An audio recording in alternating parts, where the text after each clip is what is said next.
साथियों नमस्कार। साथियों इस समय मैं हूँ कलजी खाल ब्लॉक में।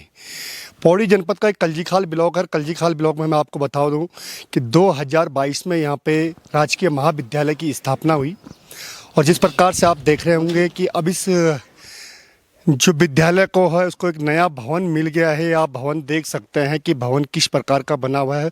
लगभग भवन बनकर तैयार हो गया है। भले ही अभी ये विभाग ने हैंड ओवर नहीं किया है, लेकिन आप देख सकते हैं बहुत भव्य बिल्डिंग बनी है और बहुत सुंदर यहाँ पे भवन तो बना दिया गया है। साथियों कहने का तात्पर्य यह है कि क्या केवल हमारा विकास भवनों से होना है।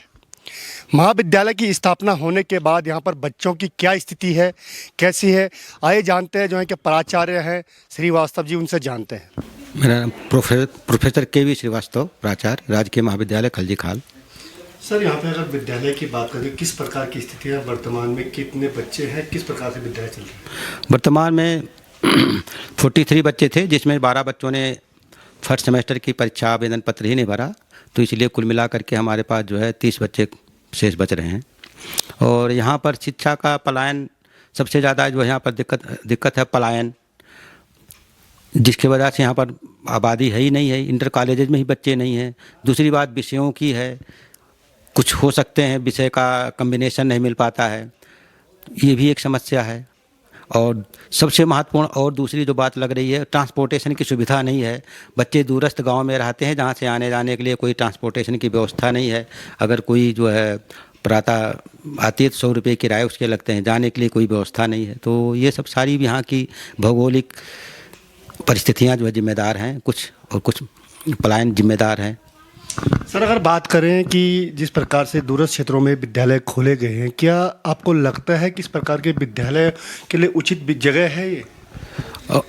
जो विगत में 4 वर्षों से यहाँ पर देख रहा हूँ, तो उस हिसाब से तो मुझे ऐसा लग रहा है कि इन ऐसे विद्यालयों का भविष्य बहुत अच्छा नहीं दिख रहा है, क्योंकि छात्र संख्या निरंतर घटती चली जा रही है। दूसरा ये नीति आ गया है, समर्थ पोर्टल के माध्यम से प्रवेश, सब सारी चीज़ें ऑनलाइन हो गई हैं। तो ये दूरस्थ गांव के दुर्गम क्षेत्र के बच्चे हैं, उनको हर कार्य करने में प्रॉब्लम होती है, जबकि हम लोग सारे काम उनके महाविद्यालय स्तर से ही सारे काम करवा देते हैं। फिर भी जो है उनको आना जाना यहाँ की बहुत दिक्कत है। और पलायन का, जैसे मैंने कहा, पलायन का बहुत ज़्यादा यहाँ पर प्रभाव है। फैकल्टी कितनी है? फैकल्टी यहाँ पर हमारी पूरी है, हर विषयों में सारी फैकल्टीज़ हैं। क्या सब्जेक्ट है? हिंदी है, अंग्रेजी, इतिहास, इकोनॉमिक्स, पॉलिटिकल साइंस, ये 6 विषय हमारे यहाँ संचालित हो रहे हैं। समाजशास्त्र भी है। तो साथियों आपने देखा कि किस प्रकार से प्राचार्य का कहना है कि पलायन के कारण हो, चाहे किसी भी व्यवस्था, ट्रांसपोर्टेशन की व्यवस्था हो, चाहे यहाँ बच्चे नहीं हैं, और किस प्रकार से विद्यालय चल रहा है आपने सुना होगा। और आप भी खुद देख सकते हैं क्लासेस खाली हैं, क्लासेस में कोई बच्चा नहीं है, यहाँ पे छात्र आने को तैयार नहीं है, और कुछ छात्र आते भी हैं तो वो फॉर्म भरने को तैयार नहीं है, क्योंकि वहाँ पे सब्जेक्ट भी उस ढंग से नहीं है। जिस प्रकार से आज समाज में शिक्षा का एक स्तर अलग हो गया है, लोग टेक्निकल शिक्षा की तरफ जा रहे हैं, लेकिन इस कारण ग्रामीण क्षेत्रों में जो बच्चे हैं वो लगातार देहरादून, श्रीनगर और अन्य शहरों को ले पलायन कर रहे हैं। और जो शहर, जो हमारे पहाड़ी क्षेत्रों में, जो ग्रामीण अंचलों में इस प्रकार के सरकारी संस्थान खुलते जा रहे हैं, वो लगातार वहाँ बच्चे बिल्कुल कहीं भी आपको दिखाई नहीं दे रहे होंगे। चाहे प्राथमिक शिक्षा देख लीजिए, चाहे आप इंटर कॉलेजों को देख लीजिए, लगातार बच्चों की संख्या घट रही है। आइए बात करते हैं जो यहाँ के शिक्षक हैं, उनसे भी बात करते हैं। क्या नाम है मैम आपका? डॉक्टर नीति शर्मा। मैम आप देख रहे होंगे कि बच्चे नहीं हैं, कॉलेजों में नहीं आ पा रहे हैं, किस प्रकार से आप लोग यहाँ पे ड्यूटी कर रहे हैं? सर हमारी तो ड्यूटी है कि हम यहाँ बच्चों के लिए ही आए हैं, और हमारी ड्यूटी है कि हम सुबह 10 से एग्जैक्ट 4 बजे तक यहाँ पर रहते हैं, जिससे कि बच्चों को हम अच्छी से अच्छी शिक्षा दे सकें। हमारे यहाँ 6 विषय चल रहे हैं।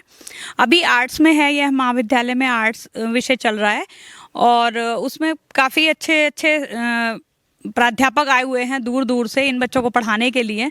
बस बहुत ही दयनीय स्थिति ये है कि यहाँ के छात्रों को और छात्राओं को यहाँ इस महाविद्यालय में उन्होंने कम प्रवेश लिया। अभी इस वर्ष हमारे यहाँ 25 विद्यार्थियों ने प्रवेश लिया, और उसमें से 12 विद्यार्थी ही एग्ज़ाम में उपस्थित हुए थे। वैसे मैं बताऊँ आपको, आप मेरी तरफ से ये संदेश है सबके लिए कि यहाँ पर महाविद्यालय में कैरियर काउंसलिंग की क्लासेस चलती हैं, एक्स्ट्रा उनको करिकुलर एक्टिविटीज़ सिखाई जाती है।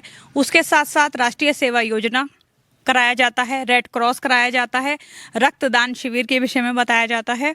रेड क्रॉस है, रोवर रेंजर्स है, बहुत सारे यहाँ पर एक टेक्निकल कोर्सेज भी चल रहे हैं, लेकिन फिर भी बच्चे जो है यहाँ आने में इंटरेस्टेड नहीं है। क्या कारण है मैडम? सर, इसका एक कारण तो ये है कि बच्चे जो है इंटरेस्ट ले रहे हैं कि वो पौड़ी जाएं या देहरादून जाएं कि उसके साथ साथ कंप्यूटर की एजुकेशन ले सकें, और यहाँ पे ऐसी कोई फैसिलिटी है नहीं, क्योंकि कलजी खाल एक बहुत छोटी सी जगह है। लेकिन हम सबका फिर भी यही प्रयास है कि अधिक से अधिक हम छात्र छात्राओं को यहाँ शिक्षित करें और उन्हें उनके भविष्य को जागरूक करें, उन्हें अच्छी से अच्छी शिक्षा प्रदान करें। जी बिल्कुल, शिक्षक अपनी तरफ से अपनी निष्ठा से काम कर रहे हैं, लेकिन आप देख सकते हो किस प्रकार से यहाँ पर बच्चे ना होने के कारण शिक्षक सुबह से शाम तक कुर्सियों में बैठे हुए हैं, अपने काम पे लगे हुए हैं, लेकिन वो भी इंतजार कर रहे हैं कि क्षेत्र के जो बच्चे हैं उस विद्यालय के प्रति अपनी रुचि दिखाएं, लेकिन बच्चे यहाँ पर नहीं है तो शिक्षक भी क्या करें। सर, आपका नाम क्या है? मैं डॉक्टर दयाधर प्रसाद सेमवाल इतिहास विभाग में कार्यरत हूँ। यहाँ अभी आए हुए 2 महीने हुए हैं मुझे यहाँ। लेकिन जो कॉलेज की है, एक तो छात्र संख्या बहुत कम है यहाँ की। टोटल 42 बच्चों ने प्रवेश हुए थे। जब प्रथम वर्ष में प्रवेश हुआ था तो 42 थे, लेकिन उसमें से 12 बच्चों ने पेपर नहीं दिए फर्स्ट सेम के।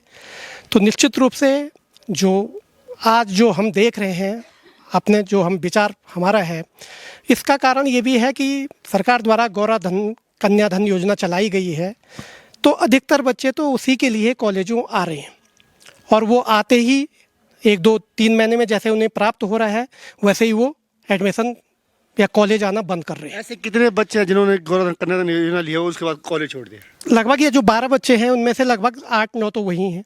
8, क्योंकि लड़कियों को मिलता है गौरव कन्या धन, तो ये 7-8 बच्चे वही हैं जिन्होंने मतलब वो दे दिया और उसके बाद कॉलेज छोड़ दिया है। तो यहीं की समस्या नहीं है, वो लगभग सभी जगह है।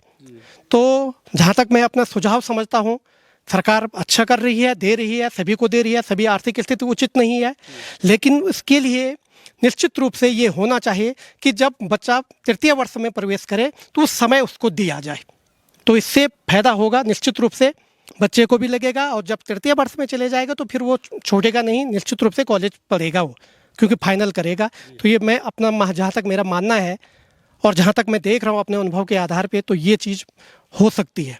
जी, बहुत बड़ी बात सेमवाल जी ने बताई, जिस ढंग से अध्यापक हैं और उन्होंने बताई, इस बात को बताया कि बहुत सारी ऐसी छात्राएं रही हैं जिनको गौरा कन्या धन योजना का पैसा मिलना था, और जब तक वो पैसा मिला तब तक वो कॉलेज में रहे और उसके बाद एक कॉलेज उन्होंने छोड़ दिया।